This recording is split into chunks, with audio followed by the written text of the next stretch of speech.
नमस्कार, मी Rajratna Jondhale. Top news मराठीमध्ये आपलं स्वागत. शिवसेना शिंदे गटाचे नेते शिवाजीराव आढळराव पाटील यांनी आज राष्ट्रवादी काँग्रेस अजित पवार गटात प्रवेश केला.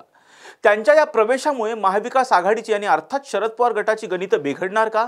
आढळराव पाटील हे शिरूर लोकसभा निवडणुकीला उभे राहणार आहेत, त्यामुळे अमोल कोल्हे यांना या ठिकाणी गड राखणं अवघड जाईल का? तर राष्ट्रवादी विरुद्ध राष्ट्रवादीच्या या लढतीत समीकरणं नेमकी कशी असतील यावरचा टॉप न्यूज मराठीचा हा स्पेशल रिपोर्ट. आढळराव पाटील यांनी 2004 साली राष्ट्रवादी काँग्रेस पक्षातून शिवसेनेत प्रवेश केला.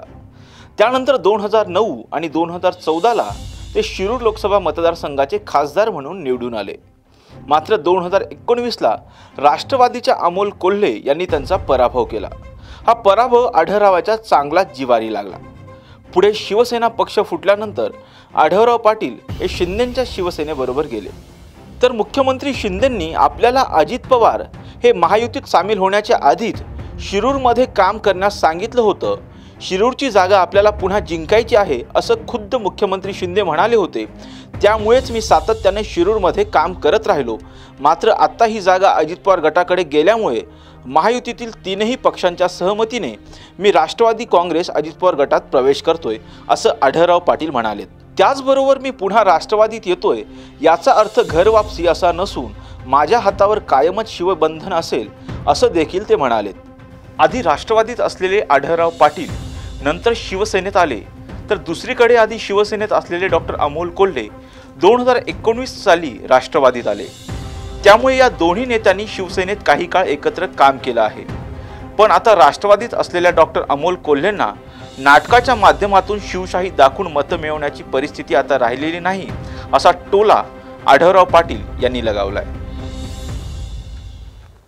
उपमुख्यमंत्री अजित पवार हे सातत्याने डॉक्टर अमोल कोल्हे यांना उमेदवारी मीच दिली, त्यानंतर ते निवडून आले, पण आगामी निवडणुकीत कोल्हे यांचा पराभव निश्चित असल्याचा विश्वासही अजित पवार यांनी व्यक्त केलाय. अमोल कोल्हे हे शरद पवार आणि सुप्रिया सुळे यांचे विश्वासू नेते आहेत. त्यामुळे ते हमखास निवडून येतील असा विश्वास शरद पवार गटाला आहे. त्यातच शिवाजीराव आढळराव पाटील यांना काही दिवसांपूर्वी म्हाडाचे अध्यक्षपद देण्यात आलं, ज्यामुळे त्यांचा खासदारकीचा पत्ता कट होणार असल्यामुळे त्यांचं पुनर्वसन म्हाडाचं अध्यक्षपद देऊन केल्याच्या चर्चा होत्या. त्यामुळे डॉक्टर अमोल कोल्हे यांच्या तोडीचा उमेदवार शिरूरमध्ये नसल्यामुळे ही जागा सहज शरद पवार गटाच्या पारड्यात पडेल अशी शक्यता वर्तवण्यात येत होती, परंतु या सर्व शक्यता फेल झाल्या. शिरूरमध्ये अजित पवार गटाची मोठी ताकद आहे.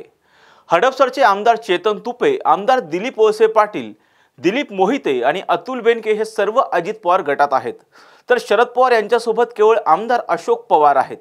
त्यामुळे अजित पवार गटात प्रवेश केलेल्या शिवाजीराव आढळराव पाटील यांना निवडून आणण्यासाठी अजित पवार गटाला सर्व ताकद पणाला लावावी लागेल, ज्यामुळे डॉक्टर अमोल कोल्हे आणि अर्थात शरद पवार यांचं शिरूर लोकसभा निवडणूक ही जड जाणार असल्याचं चिन्ह दिसून येत आहे. तर राष्ट्रवादी विरुद्ध राष्ट्रवादी या लढतीत कोण बाजी मारणार हे पाहणं आता महत्त्वाचं ठरणार आहे. तर काय कामच करण्याची काय अपेक्षा? निवडणुकीपुरती सगळीच आश्वासनं देतात, पण प्रत्यक्षात फारसं काही घडतंय असं वाटत नाही. तेच आमच्याकडे येतात मागायला 5 वर्षातून एकदा. हे आम्हाला काय देणार आहे? आता या निवडणुकीला आम्ही विचार केलेला आहे, कुणाला निवडून द्यायचं किंवा कुणाला नाही निवडून द्यायचं.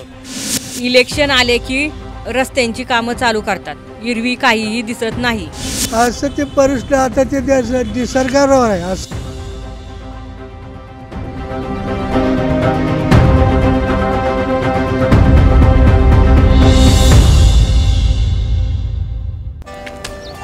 Come on guys, hurry up.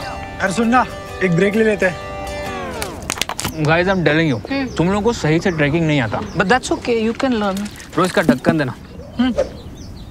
तो ये रेड वाला है, सही वाला देना. अबे ढक्कन, पहले तो सही पानी पीना.